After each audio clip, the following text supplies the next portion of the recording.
मेरी एक वो प्रॉब्लम है कि मैं मराठी में बोल नहीं सकता। हाँ, तो मैं कोशिश करूंगा कि आइंदा जब कभी कहीं बोलने का मौका मिले तो इस बार अगली स्पीच मैं मराठी में करूं। तो ये मेरा रेजोल्यूशन रहेगा न्यू ईयर का और आज के इस प्रोग्राम का कि आई शुड लर्न मराठी, और जब भी जहां मौका मिले मराठी में ही बात की जाए। साहब ने अभी इंट्रोड्यूस करते हुए बताया कि 100 मोस्ट इन्फ्लुएंशियल इंडियन मुस्लिम में मेरा नाम है। थोड़ा सा करेक्ट करना चाहता हूँ, वो एक नई बुक, कोई एक बड़ा राइटर है he is writing a book, तो वो 100 most influential Indian Muslim youth पर वो बुक लिख रहा है, तो उसमें नाम है। तो वो थोड़ा छोटी कैटेगरी करना ज़रूरी है।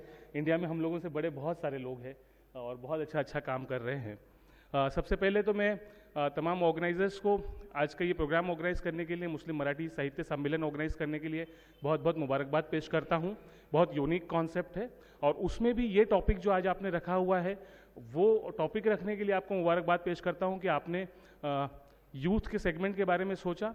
और ख़ास तौर पर मैं शुक्रिया अदा करना चाहता हूँ कि आप लोगों ने मुझे इसमें इन्वाइट किया और मुझे बोलने का मौका दिया। अब चूंकि मुझे सबसे पहले ही बोलने का मौका दिया जा रहा है, तो मैं सोचता हूं कि कुछ इस तरीके की बात की जाए कि मेरे जो दूसरे साथी हैं, जो स्पीकर्स यहाँ पर मौजूद हैं, उनके लिए एक ग्राउंड सेट करने का काम मैं कर सकूं, ऐसी मेरी उम्मीद है। मुस्लिम यूथ की हम लोग अगर बात करें तो ये सबसे नेग्लेक्टेड सेगमेंट है, ऐसा मुझे लगता है। विद इन मुस्लिम कम्युनिटी या विद इन अक्रॉस इंडिया अगर आप देखेंगे तो सबसे ज़्यादा अगर नेग्लेक्टेड कोई कम्युनिटी है तो मुस्लिम नौजवानों की, मुस्लिम यूथ की है, जिस पर जेन्युइनली बात करने के लिए कोई तैयार नहीं है। और अगर कहीं पर सेमिनार्स में, सिम्पोजियम्स में, कॉन्फ्रेंसेज में अगर बात भी होती है तो उसमें जो कुछ तय होता है, जो कुछ एक्शन प्लान पर बात होती है, उस पर काम करने के लिए तो कोई भी राजी नहीं है। तो ये दिस इज़ वेरी अनफॉर्चुनेट, वो एक बड़ा इशू है जिसको सबसे पहले कहीं पर बातचीत शुरू करने से पहले हम लोगों को समझना होगा कि we must follow up and we must do some genuine, we must bring some genuine action plan, कि ये जो बहुत बड़ा लॉट है उनकी फलाह व बहबूद के लिए, उनके डेवलपमेंट के लिए हम लोग कुछ कर सकें। हम लोगों को मुस्लिम यूथ पर बात करने से पहले या उनसे रिलेटेड मसाइल पर बात करने से पहले we will have to understand few basics. हम लोगों को ये समझना पड़ेगा कि कुछ कैटेगराइजेशन को समझना पड़ेगा, पॉपुलेशन को समझना पड़ेगा, डेमोग्राफी को समझना पड़ेगा, और डेटा बेस्ड फैक्चुअल जो है उस डेटा आधारित हम लोगों को बात करनी पड़ेगी। अगर हम लोग 2011 का सेंसस लें और इंडिया का पूरा पॉपुलेशन देखने की कोशिश करें तो इंडिया के पॉपुलेशन का मेजर हिस्सा जो है वो यूथ पर डिपेंडेंट है। अराउंड 60%, ऐसे समझें अगर 19 ईयर्स से नीचे के लोगों को देखें तो तकरीबन जो है 25% जो पॉपुलेशन है वो 7 साल से 19 साल के दरमियान का है इन इंडिया ऑफ यूथ। और उसके बाद का जो 20 साल से लेके 50 साल का जो एज ब्रैकेट है उसमें तकरीबन जो है 50% लोग उस एज ब्रैकेट में हैं, यानी सीनियर सिटीजन्स की तादाद इंडिया में बहुत कम है। और आप जब इस प्रोपोर्शन को, इस रेशो को पूरे वर्ल्ड में कंपेयर करने की कोशिश करेंगे तो you will find out that India is the youngest country in this world. India का population, the most young population in entire world is India. इसका एवरेज एज जो है इंडिया में यूथ का which comes around something 27 to 30, यानी average age India के लोगों की 27 से 30 साल है। तो हम लोगों को समझना पड़ेगा कि हम लोग इतनी यंग कंट्री हैं। अगर आप सारे ही डेवलप नेशन को देखें, either it is US, UK और एनी अदर कंट्री, तो you will find out that कि वो जो यंग पॉपुलेशन है वो it is above around 40 to 45 का उनका एवरेज एज है उस कंट्री का। दैट मीन्स हम लोग ये तमाम डेवलप्ड कंट्री से एक कम से कम 10 साल छोटे हैं। वो अपने आप में एक बहुत बड़ी अपॉर्चुनिटी है, साथ साथ में एक बड़ा थ्रेट भी है अगर उसको हैंडल नहीं किया गया। अगर हमने उनको ऐसे ही छोड़ दिया तो वो बहुत बड़ा थ्रेट है, और अगर हमने उसको प्रॉपर यूटिलाइज कर लिया तो उससे बड़ी कोई दुनिया में अपॉर्चुनिटी नहीं हो सकती है। क्योंकि हमें ऐसा लगता है, मेरा बहुत स्ट्रांग मानना है और हिस्ट्री ने इसको बार बार प्रूव किया है कि दुनिया में जो कुछ भी इनकलाबात आए हैं, जो भी बड़े काम हुए हैं, उसमें सबसे बड़ा योगदान यूथ का रहा है। आप पिछली 5000 साल की हिस्ट्री देख लें ऑफ इंडिया और of entire world, you will find out that कि everything which has been done is done by youth. उसमें जो है सीनियर्स का गाइडेंस रहा है, सीनियर्स का मोटिवेशन रहा है, उन्होंने उनको जो है मेंटोर करने की कोशिश की है। अब इसमें, इस पूरे पॉपुलेशन में, इस पूरे डेटा में अगर if you see the Muslim youth, तो आपको और बहुत हैरत होगी कि इंडिया की जो यंगेस्ट पॉपुलेशन है, इंडिया का जो यूथ का रेशो है, उसमें भी मुस्लिम्स का यूथ रेशो हाईएस्ट है। इंडिया में सबसे ज़्यादा यंग पॉपुलेशन जो है वो मुसलमानों के दरमियान में है, कि अगर मुस्लिम 20 करोड़ रहते हैं तो उसका सबसे बड़ा पॉपुलेशन यूथ है। और अनफॉर्चुनेटली हम सब लोग देखते हैं कि पूरे मुल्क में कहीं ना कहीं यूथ के लिए प्रोग्राम्स हैं, यूथ के लिए इनिशिएटिव्स हैं, लोग उस पर कुछ काम करना चाहते हैं, लेकिन मुसलमानों में वो इनिशिएटिव्स कहीं ना कहीं बहुत कम है। मैं अपनी बातों में नॉर्मली, मतलब I am not from the academic background, तो I talk more about the practical solutions and the practical initiatives. तो मेरी बात उस लाइन पर ज़्यादा रहेगी कि हम लोगों के पास ऐसे इनिशिएटिव्स की बहुत कमी है। मुस्लिम्स का नेशनल एवरेज से तकरीबन 8 से 10% यूथ पॉपुलेशन हम लोगों का ज़्यादा है। तो ये again if you talk about Muslims, तो उस मामले में भी हम लोगों को ये सोचने की ज़रूरत है कि एक बहुत बड़ी अपॉर्चुनिटी है, साथ में बहुत बड़ा थ्रेट है। तो इसको कहीं ना कहीं हम लोगों को एड्रेस करने के लिए एक ओवरऑल तौर पर पूरे इंडिया लेवल पर कोई ना कोई एक नया विजन देने की ज़रूरत है, कोई ना कोई नया जो एक राह दिखाने की ज़रूरत है। मुझे ऐसे लगता है कि लीडर वही होता है या कम्युनिटी का जिम्मेदार वही होता है जो विजन दिखाने का काम करे। सिर्फ अगर हम लोग इस तरीके की स्पीचेस, सेमिनार्स की बात करें और उस पर एक्शन प्लान ना हो, तो मुझे लगता है कि रिजल्ट्स नहीं आते। हम सब लोगों की जिम्मेदारी है जो लोग यहाँ पर जमा हुए हैं, नॉट ओनली मुस्लिम्स बट मैं ऐसे कहूँगा कि हिंदुस्तान में रहने वाले हर कम्युनिटी के लोगों की ये जिम्मेदारी है कि हमारे देश का एक बड़ा पॉपुलेशन, एक बड़ा सेगमेंट जिसको मुस्लिम्स कहते हैं, और उसमें जो मुस्लिम यूथ है, उनको आगे ले जाने के लिए हम सब लोग मिलकर किस तरीके से काम को आगे बढ़ा सकते हैं, ये हम सब लोगों की बहुत अहम जिम्मेदारी है।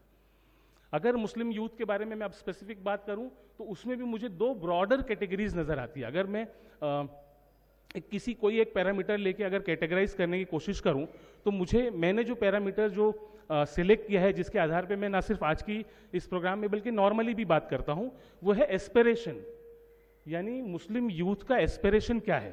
तो मुझे दो बहुत बड़ी कैटेगरीज नजर आती है। उसमें नंबर एक तो ये है कि एक बड़ा तबका मुसलमानों के बीच में ऐसा है जिसका कोई एस्पिरेशन नहीं है, वो अपनी ज़िंदगी यूं ही गुजार रहा है, स्पेशली यूथ, यानी उसके लाइफ में कोई मकसद नहीं है, उसकी ज़िंदगी का कोई गोल नहीं है, उसको क्या करना है उसको मालूम नहीं है, और वो अपनी ज़िंदगी यूं ही गुजारता जा रहा है, जिसकी वजह से वो दुनिया के तमाम प्रॉब्लम्स में शामिल हो जाता है।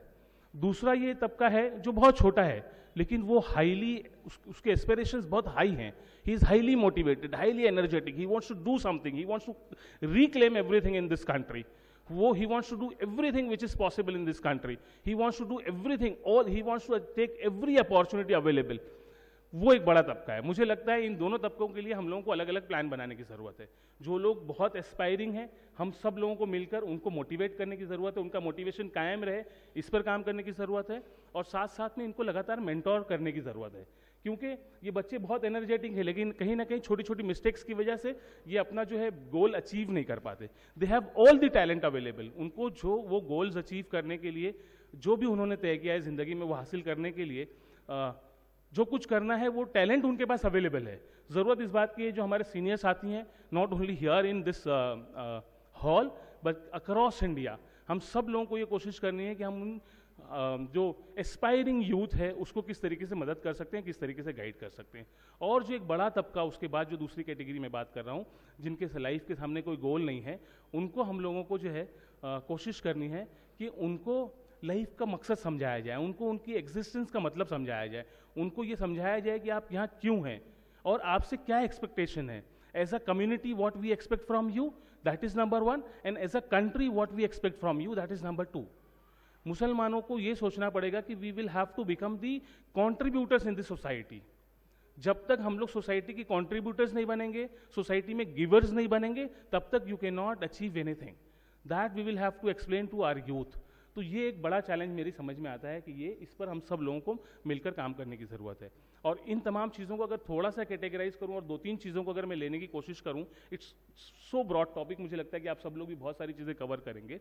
तो अगर मैं इनको 2-3 इंपॉर्टेंट एरियाज में कवर करने की कोशिश करूं, तो आई अंडरस्टैंड कि एजुकेशन, एम्प्लॉयमेंट, इकोनॉमिक एम्पावरमेंट, ये 3 बड़े मेजर इशूज़ हैं जिन पर हम लोगों को इमीडिएट एक्शन लेने की ज़रूरत है। There are so many things which is already working, बहुत सारे इंस्टीट्यूशंस हैं, इदारे हैं, सब लोग काम कर रहे हैं, लेकिन हम नया ऐसा क्या कर सकते हैं कि इस बड़े सेगमेंट को पूरी तरीके से कैटर कर सकें। That must be our need. Educational institutions एक पुराने सिस्टम के हिसाब से चल रहे हैं, वो दैट इज़ वेरी गुड, लेकिन हम लोगों को कोशिश करनी है कि 100% एजुकेशन अचीव करना एक बड़ा चैलेंज है फॉर ये जो मुस्लिम यूथ है। उस पर हम सब लोगों को कहीं ना कहीं काम करने की ज़रूरत है कि किस तरह से ये जो एक बड़ा सेगमेंट है उसमें 100% एजुकेशन को हम लोग जो है ला सकेंगे। That is number 1। अब एजुकेशन के बाद जो सबसे बड़ा मसला वो ये आता है एम्प्लॉयमेंट का, जिसपे मैं और मेरी ऑर्गेनाइजेशन हम लोग बहुत सारा काम करते हैं। इत्तेफाक से आज ही आपके इसी कैंपस में we have organised a job fair. वो जो हमारा पिछले 1 महीने का 5वां जॉब फेयर अल्हम्दुलिल्लाह इंडिया में। तो वो जो जॉब फेयर्स वगैरह ऑर्गेनाइज करके we always try to help these youth के आज के इस तरह से के माहौल में जहाँ पर बहुत सारे देयर आर न्यूमरस इश्यूज, उसमें हम लोग इन बच्चों को जॉब से कैसे कनेक्ट कर सकते हैं। क्योंकि आपने जब किसी को एंगेज किया तो वो पहला लेवल है उसको एक बुरे दलदल से बाहर निकालने का। एक बच्चा एजुकेटेड है, अगर उसको जॉब नहीं है तो उसके फ्रस्ट्रेशन का लेवल हम सब लोग समझ सकते हैं। तो हमारा सबसे पहला काम ये होना चाहिए कि उनको कैसे बाहर निकाला जाए, वो हम लोगों ने तय किया है पिछले 5 साल से। We are working on that field and we अल्हम्दुलिल्लाह we have placed more than 20,000 youth in last 5 years। और अब हम लोग उसको चाहते हैं कि आने वाले 2 सालों में ये नंबर बहुत बढ़ने वाला है। अब तक हम भी सीख रहे थे, हमारी भी टीम स्ट्रेंथ कम थी, अब उसको हम लोग एक्सपोनेंशियली ग्रो कर रहे हैं। नॉट ओनली दिस बल्कि we also do employability training workshops, we also do goal setting workshops, we also do the motivational workshop for these students. तो ये हम लोगों का फोकस अक्रॉस इंडिया होना चाहिए, हर ऑर्गेनाइजेशन का होना चाहिए कि हम बच्चों को जॉब से कैसे लगा पाएंगे।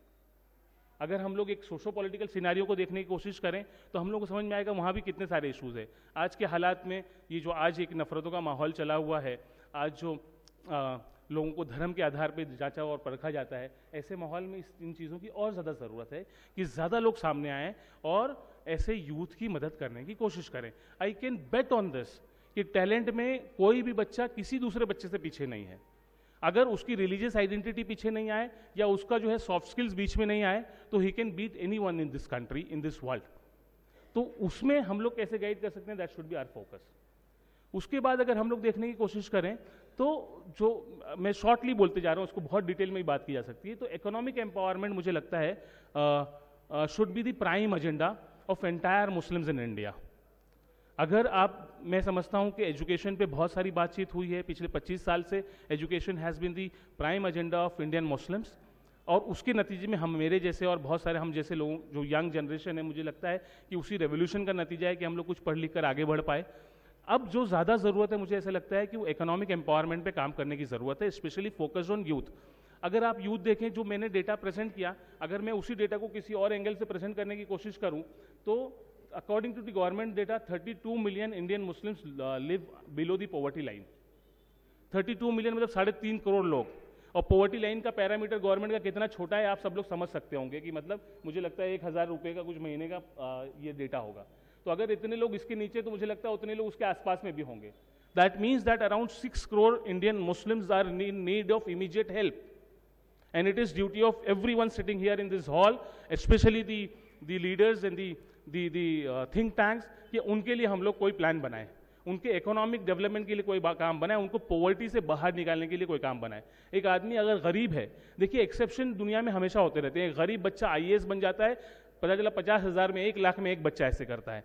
एक गरीब बच्चा डॉक्टर बन जाता है, पता चला बहुत सारे लोगों में से कोई एक बच्चा बाहर निकलता है। सक्सेस स्टोरीज अवेलेबल हैं, वो मसला नहीं है, लेकिन हम लोगों को ये काम करने की ज़रूरत है कि ओवरऑल लॉट पे किस तरह से काम किया जाए, ये पूरे लॉट पे किस तरह से काम कर सकते हैं, that is the biggest challenge. और हम सब लोगों को मिलकर कहीं ना कहीं उस सीमित में काम करना पड़ेगा कि ये पॉवर्टी लेवल को कैसे रिड्यूस किया जा सकता है, और इकोनॉमिक एम्पावरमेंट कैसे लाया जा सकता है, और इकोनॉमिक डेवलपमेंट की लाइन पे कैसे ले जाया जा सकता है। उसकी आखिरी बात उसमें मैं ये कहना चाहूँगा कि मुझे लगता है जिसकी इकोनॉमी ठीक है उसका सब कुछ ठीक है। इकोनॉमी ठीक है, he will go for education, he will have good socio political status, he will have everything available, उसको साथ फसाद में प्रॉब्लम नहीं होगा, उसके साथ हेट क्राइम्स नहीं होंगे, उसके साथ कम होंगे, यूं कह सकते हैं, उसकी लिंचिंग नहीं होती है। जो ये तमाम मसाइल ये गरीबों के साथ होते हैं। आज दुनिया में पेश आने वाले तमाम मसाइल अगर आप देखेंगे उसका मेजॉरिटी हिस्सा जो है वो गरीबों के साथ होता है। गरीबी अपने आप में एक बहुत बड़ा कैटेगराइजेशन है, एंड अनफॉर्चुनेटली उसका सबसे बड़ा हिस्सा मुस्लिम यूथ है। तो हम लोगों को कहीं ना कहीं मिलकर जो है इस सीमित में काम करने की ज़रूरत है। अब इन जो करंट सिचुएशन चल रही है, आखिरी 1-2 पॉइंट्स मैं आपके सामने रखना चाहता हूँ कि जो करंट सिचुएशन चल रही है उसमें समवेयर, स्पेशली ये आज की जो सोशो पॉलिटिकल हालात है, उसमें कहीं ना कहीं मुझे ऐसे लगता है कि मुस्लिम यूथ का फ्रस्ट्रेशन लेवल बढ़ रहा है।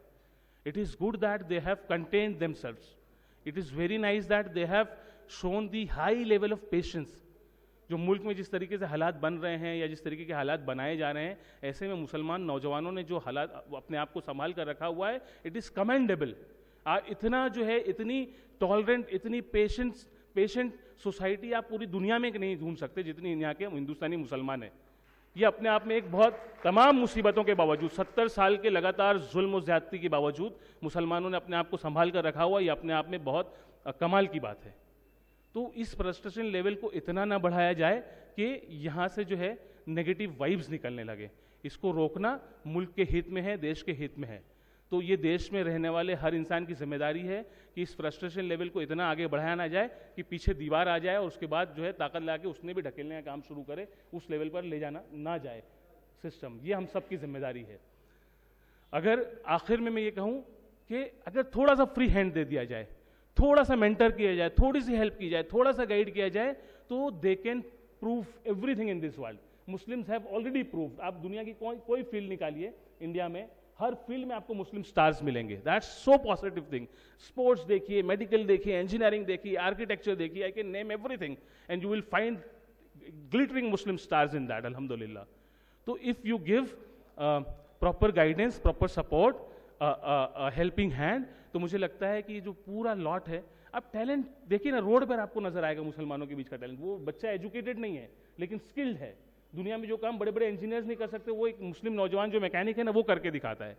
जरूरत इस बात की है कि हम सब लोग मिलकर उसको गाइड करके उसका लेवल ऊपर ले जाने की कोशिश करें, और उसका लेवल जिस दिन ऊपर ले जाएंगे वो इंशाल्लाह बड़े बड़े साइंटिस्ट को पीछे छोड़ने का काम करेगा इंशाल्लाह। अल्लामा इकबाल का एक आखिरी शेर है मराठी साहित्य सम्मेलन में, सोचा था आखिर में एक शेर कहूँगा कि नहीं है ना उम्मीद इकबाल अपनी किश्ते वीरा से, ज़रा जरखेज़ हो तो ये मिट्टी ज़रा नम हो तो ये मिट्टी बड़ी जरखेज़ है साकी। बहुत बहुत शुक्रिया, थैंक यू सो मच।